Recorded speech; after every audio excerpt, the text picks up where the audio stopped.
नीलांजन समाभासम सूर्यपुत्र यमाग्रजम छाया मार्तंड संभुतम तम नमामि शनिश्चरम। माता छाया और सूर्यदेव के पुत्र शनिदेव, जो कि नवग्रहों में न्यायाधीश के रूप में प्रतिष्ठित हैं। शनिदेव परम न्यायाधीश हैं।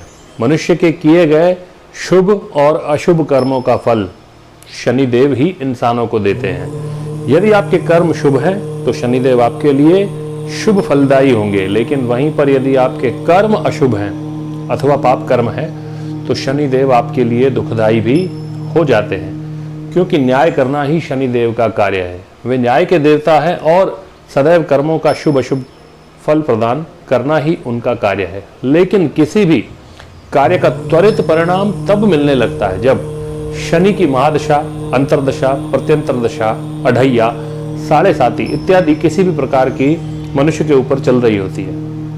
ऐसे समय में मनुष्य जो भी कर्म करता है उसका फल उसे त्वरित ही मिलने लग जाता है।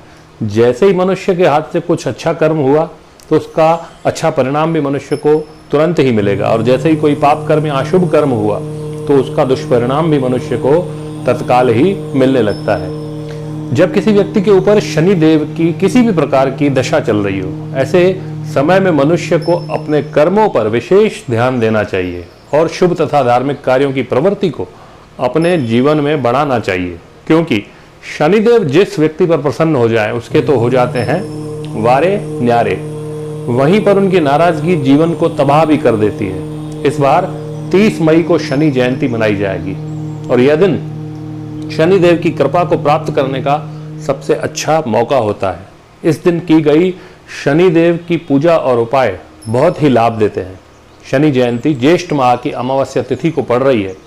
इस दिन सोमवार होने के कारण सोमेवती अमावस्या भी होगी। नमस्कार प्रिय साथियों, मैं हूं पंडित मुकेश शर्मा और आप देख रहे हैं मोटिवेशनल गुरुजी चैनल। साथियों, अगर आप चैनल पर नए हैं और अभी तक आपने चैनल को सब्सक्राइब नहीं किया है तो चैनल को सब्सक्राइब कर लीजिए, साथ ही बेल आइकन को भी प्रेस कर लीजिए ताकि समय समय पर आप लोगों को इसी तरह की महत्वपूर्ण जानकारियां प्राप्त होती रहे। तो आइए जानते हैं शनि जयंती के शुभ अवसर पर करने वाले ऐसे कुछ अद्भुत उपाय और ऐसे कार्य जो आपकी जिंदगी में खुशहाली भरपूर करेंगे और आपके कष्टों को आपसे दूर करेंगे। क्योंकि इस वर्ष शनि जयंती पर बन रहे हैं 2 शुभ योग। कौन कौन से हैं वे शुभ योग? 30 मई शनि जयंती पर 2 बेहद शुभ योग हैं। एक है सुकर्म योग और दूसरा है सर्वार्थ सिद्धि योग। इन योगों में भगवान शनि की विधि विधान से पूजा करने से सारे कष्ट भी दूर होते हैं और सारी मनोकामनाएं भी पूर्ण होती है। 30 मई को सुबह 7:12 से सर्वार्थ सिद्धि योग शुरू हो जाएगा, जो कि अगले दिन 31 मई सुबह 5:24 तक रहेगा। यह योग शनिदेव की पूजा करने के लिए सबसे शुभ योग है। वहीं 30 मई के सूर्योदय से लेकर रात्रि 11:39 तक सुकर्म योग भी रहेगा। यह योग शुभ और मांगलिक कार्यों के लिए बहुत ही अच्छा माना जाता है। शनि जयंती के दिन जरूर करने चाहिए ये आपको काम, क्योंकि यही काम और उपाय बदलेंगे आपकी किस्मत। आइए जानते हैं कौन कौन से कार्य और वे उपाय हैं। सर्वप्रथम तो शनि जयंती के दिन शनिदेव की विधि विधान से पूजा करनी अथवा किसी ब्राह्मण द्वारा करवानी चाहिए। शनि मंदिर में जाकर तेल, फूल, काले तिल, उड़द इत्यादि चढ़ाने चाहिए। तेल का दीपक अवश्य जलाएं। इस दिन शनि चालीसा का पाठ अवश्य करना चाहिए, लेकिन साथ ही साथ यह भी जरूरी है कि कुछ ऐसे काम अवश्य करें जिनसे शनि देव प्रसन्न होते हैं। जैसे असहाय गरीबों की मदद करें, उन्हें भोजन खिलाएं, सामर्थ्य के अनुसार दान दें। शनिदेव कर्मों के अनुसार फल देने वाले देवता है, इसीलिए अच्छे काम करना आप पर उनकी कृपा बरसाएगा। यहाँ तक कि आप ये उपाय करके शनि की साढ़े साती और अढ़ैया तक से राहत प्राप्त कर सकते हैं। इस दिन एक काला कुत्ता अवश्य पालें अथवा काले कुत्ते की सेवा करें। शनि महाराज की पूजा के बाद राहु और केतु की भी पूजा करनी चाहिए। इस दिन शनि भक्त पीपल के पेड़ पर जल चढ़ाएं और पीपल के पेड़ पर धागा बांधकर उसकी 7 परिक्रमाएं करें। शनि जयंती के दिन को या रात को चालीसा का पाठ अवश्य करें। शनि मंत्रों का जाप करें और हनुमान चालीसा का पाठ करना भी अच्छा रहता है। इस दिन पीपल के पेड़ पर 7 प्रकार के अनाज चढ़ाएं, सरसों के तेल का दीपक लगाएं, तिल से बने व्यंजन, उड़द से बने व्यंजन गरीबों को दान दें। शनि की शांति के लिए नीलम रत्न धारण किया जा सकता है। सूर्यपुत्र शनि की प्रसन्नता के लिए इस दिन काली चींटियों को गुड़ और आटा देना चाहिए। इस दिन काले रंग के वस्त्र धारण करने चाहिए। उड़द की दाल की खिचड़ी गरीबों को दान करें। शनि जयंती की रात्रि को 8 बादाम और 8 काजल की पेटी को काले कपड़े में बांधकर डिब्बे में रख देना चाहिए। शनि यंत्र, शनि लॉकेट, काले घोड़े की नाल की अंगूठी, इनको धारण करना अच्छा रहता है। इस दिन नीलम या कटेरा रत्न भी आप धारण कर सकते हैं, जो कि शुभ फल देता है।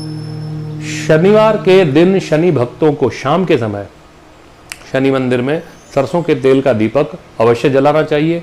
उड़द की दाल से खिचड़ी बनाकर शनि महाराज को चढ़ाना चाहिए। शनिदेव का आशीर्वाद लेने के बाद प्रसाद के रूप में वह खिचड़ी बांटना भी चाहिए और स्वयं भी खाना चाहिए। शनि जयंती से एक रात्रि पहले 1.25 पाव काली उड़द को काले कपड़े में बांधकर अपने पास रखकर सो जाए। ध्यान रहे कि किसी को अपने पास में ना सुलाएं। फिर शनिवार के दिन अथवा शनि जयंती के दिन उसको सायंकाल के समय शनि मंदिर अथवा पीपल के पेड़ पर रख दें। शनि जयंती के दिन सायंकाल काले सुरमे की एक शीशी लें, उसको 9 बार अपने सिर से उतरवा लें और किसी सुनसान जगह पर अथवा किसी सुनसान जमीन पर गाड़ दें। ऐसा करने से शनि के समस्त दोष दूर हो जाते हैं और जीवन में सुख समृद्धि आती है। शनि जयंती के दिन पीपल के पेड़ की अवश्य पूजा करें। पीपल की जड़ में दूध और जल अर्पित करें। फिर 5 पीपल के पत्तों पर 5 अलग अलग तरह की मिठाई रखकर पीपल के पास रख दें। इसके बाद शुद्ध घी का दीपक जलाएं और 7 परिक्रमा करें। साथ ही संभव हो सके तो एक पीपल का पेड़ अवश्य लगाएं और उसको रविवार छोड़कर बाकी सब दिन जल देते रहें। ऐसा करने से शनि का दोष शांत होता है और मुक्ति मिलती है और नौकरी व्यवसाय में भी आश्चर्यजनक रूप से उन्नति होती है। शास्त्रों के अनुसार शनिदेव का आशीर्वाद प्राप्त करने के लिए शनि अमावस्या के दिन नवग्रह मंदिर में जाकर शनिदेव की पूजा आराधना करना, साथ ही शनि चालीसा और दशरथ कृत शनि स्तोत्र का पाठ करना चाहिए। फिर शनि मंत्र का जाप करें। इसके बाद शनिदेव पर तेल, काले तिल, नीले रंग का फूल अर्पित करें। ऐसा करने से शनिदेव जल्दी ही प्रसन्न हो जाते हैं और सुख समृद्धि का आशीर्वाद देकर आपके सारे कष्टों को मिटा देते हैं। तो साथियों, आज के इस वीडियो में इतना ही। अगले वीडियो में और नई जानकारियों के साथ मैं पंडित मुकेश शर्मा आपके सामने फिर से प्रस्तुत रहूंगा।